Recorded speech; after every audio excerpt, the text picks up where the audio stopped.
We have inherent civil rights dating to the foundation of our country to be able to travel and pursue our life, and we should be able to do it without fear of an improperly installed guardrail, a Frankenstein guardrail, spearing through our vehicle and obliterating us on our nation's roadways.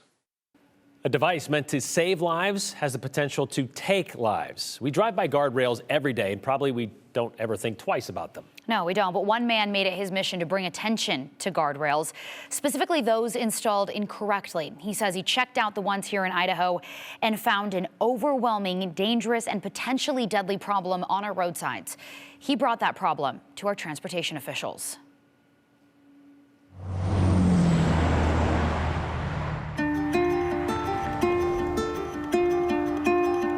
A beautiful state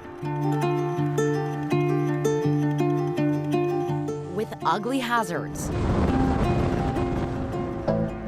hidden in plain sight. We can literally go from a life-saving device to a device that can kill, mutilate, a recent crash I looked at, incinerate its victims. This rail will go to right here. Out of tragedy, Steve Eimers has become an expert. Nothing prepares you for the shock and horror of losing your child. On November 1st, 2016, his 17-year-old daughter Hannah died when she hit the end of a guardrail in Tennessee. The guardrail speared her car and her. She was extraordinarily talented, and we shouldn't be where we are. He sued the guardrail manufacturer over its design, as did multiple other Americans who lost loved ones to the same fate. Eimers says his case came to a satisfactory conclusion, but he's made it his life mission to honor Hannah's life by bringing awareness to guardrail end terminals and keeping other families from feeling his same pain, including families in Idaho. I want to ensure that nobody faces the horror that I wake up to every day by being the parent of a dead child that was mutilated by a guardrail. He says he talks to state and federal transportation departments and politicians all over the country. I saw a pattern of problems across the United States, but also into Canada and around the world. One issue really struck a chord: Frankensteined guardrails. We're getting, say, two good systems, and we're mixing the parts up and creating a monster on our roadside. And I have seen far too many deaths where we have a rail that was installed upside down and backwards, or a bolt. One bolt does matter, it can kill you. Guardrails are critical to keeping people safe, protecting drivers from embankments, trees, bridges. The Federal Highway Administration says in commonly used energy-absorbing guardrail end terminals, the impact head is designed to slide down the guardrail when hit. If a car hits it head-on, the impact head would flatten the guardrail, like this, and direct the rail away from the car until the car stops. If it's hit at an angle, the head could partially flatten the guardrail and then gate out of the way, letting the car slow down and go behind the rail. If none of that happens, the rail could potentially impale the car. Guardrail manufacturers warn not to mix parts. This manual from Trinity Highway Products, now Valtier, says failure to follow this warning could result in serious injury or death in the event of a vehicle impact with a system that has not been accepted by the Federal Highway Administration. Idaho Transportation Department standards also tell crews to install guardrail systems the way manufacturers instruct, which passed crashworthy tests and are accepted by the Federal Highway Administration. But Eimers found 28 potentially dangerous Frankensteined or improperly installed guardrails on I-84 in Idaho alone. The problem was so overwhelming and dangerous in the state of Idaho. He used Google Street View to inspect the interstate last year. I started seeing a pattern of impact heads from one manufacturer being installed with rails from another manufacturer. Or I was seeing a lot of Trinity slotted rail terminals where the second rail was installed upside down and backwards. And as I began seeing this, and I saw it again and again, I realized this is really severe. This is considered Frankenstein, with different guardrails installed together. As you can see, this first one has slots. The second one is a generic guardrail without slots. This is not consistent with how manufacturers say these guardrails need to be installed.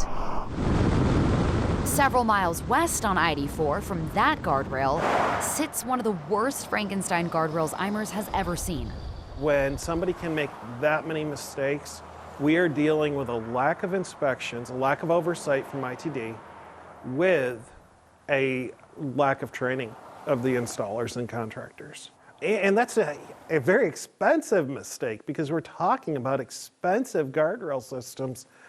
So we have to make sure these devices that we're paying for with our state tax dollars or federal aid dollars are being properly installed. Otherwise, we are misappropriating tens of millions of dollars annually and killing people on our roadsides. ITD spokesman John Tomlinson says drivers very rarely crash into end terminals.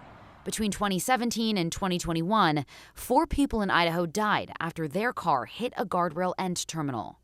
But we have no evidence through the police reports, through the crash reports, that was what killed the person. Eimers pressured ITD to look at every guardrail end terminal in the state. Please don't make an Idaho family be where I'm at. You don't have to have somebody in Idaho die. I have shown there is a systemic problem. This is not isolated to I-84. This is a statewide issue. These need to be physically inspected. They need to be walked. They need to be inspected for damage. ITD says it listened to Eimers and is taking action. We're doing an inventory of the whole statewide system. We want to make sure that they're properly installed, that they're safe. Anytime we have damage to a guardrail, the ends there, what we're doing is we're making sure that they are installed properly, that if there is damage, that we want to get it on it right away. We want to fix it, and we want to make sure that we fix it right. Tomlinson says in October, crews started looking deeper at each of the 10,000 guardrail ends spread out on more than 900 miles of guardrail on state-owned roads.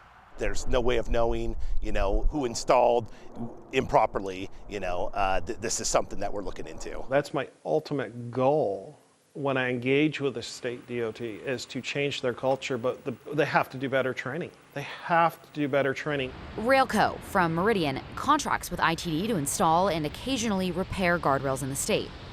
The owner tells me the mixing of parts or improper installation could happen if ITD is not inspecting their own crew's maintenance work to make sure it's done right.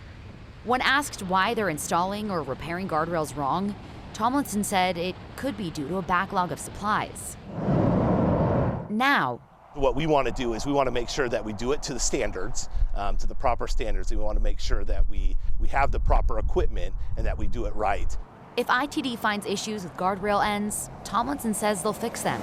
And then just making sure that we have the proper channels of communication when it comes to our maintenance foremen, getting it down to the maintenance crews, our contractors, everybody coming together because we want to just make sure that it's safe. Making sure our highway system is safer will take time and cost Idahoans money. ITD won't know how much fixing improper and Frankensteined guardrails will cost until after they finish taking inventory. We have to make sure that we have the funds to be able to do that, but it's important. If it's something that's causing people to lose their lives, get seriously injured, then we are all about making any changes that need to be made. It's going to be expensive, but the loss of life that we are experiencing on our roadside across the nation, that's expensive. Tomlinson told me today, quote, "We are aware of some breakaway end treatments that we want to modify and will continue our inventory of the entire state highway system over the next few months."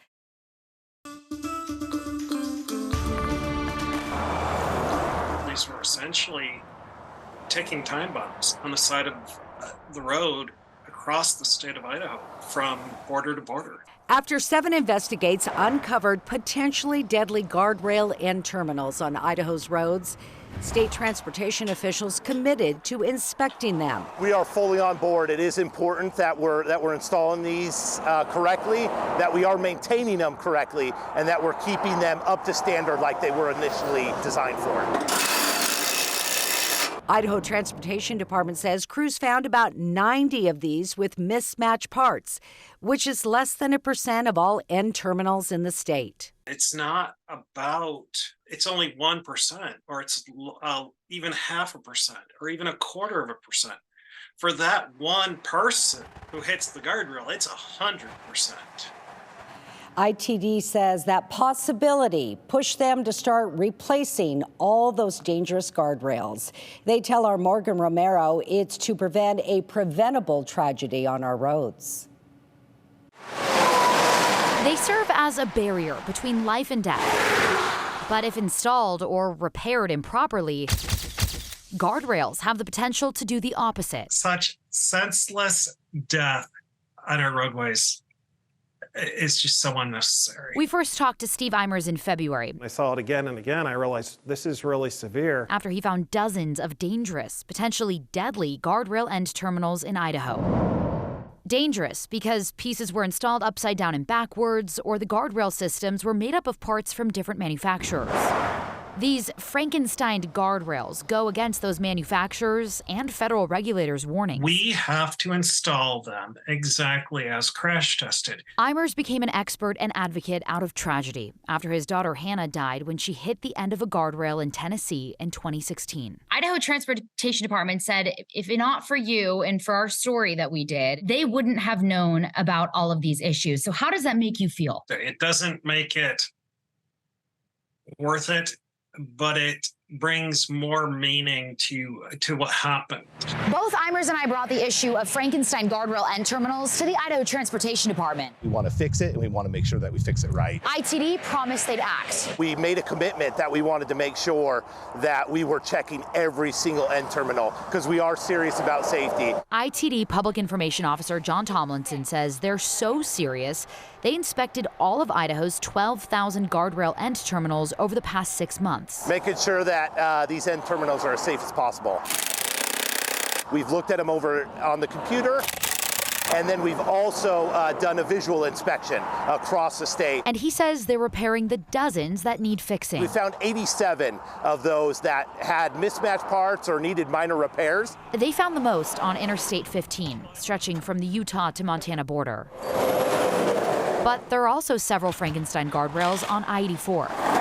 We were able to follow ITD crews to the freeway in Caldwell. They replaced these two rails right here, and then this piece here on the bottom. Where they replaced what Eimers calls one of the worst Frankenstein guardrails he's ever seen. So that they even let you on the roadside with their crews, I'm pleased with overall. I'd like a little timelier response, but candidly, that's probably better than most state DOTs because a lot of them will not even speak on camera, and that's tragic. Typically, when we have a mismatch or need some repairs, it's from an end terminal that may have been struck in the past. Tomlinson is confident all guardrail end terminals were originally installed correctly. It's after they were hit and repaired that things went wrong. There's many factors that could have been, the parts weren't available. Eimers blames it partly on lack of training. They need to ensure that they're maintaining a proper inventory, training their staff on a regular basis that these have got to be installed as tested. We, went through some training again just to make sure that everybody is on the same page. And then if we're making repairs, make sure that these repairs are being made in accordance with what the manufacturers say can be used. We cannot be mixing parts. Eimers points out it's definitely not all on the backs of workers repairing guardrails. He's pressuring manufacturers to eliminate the possibility for mistakes. One of the things that I'm really pushing is with some of these manufacturers, we have to have conspicuous on-product labeling so that this isn't all just on ITD and this isn't all just on those doing the repairs or the installation.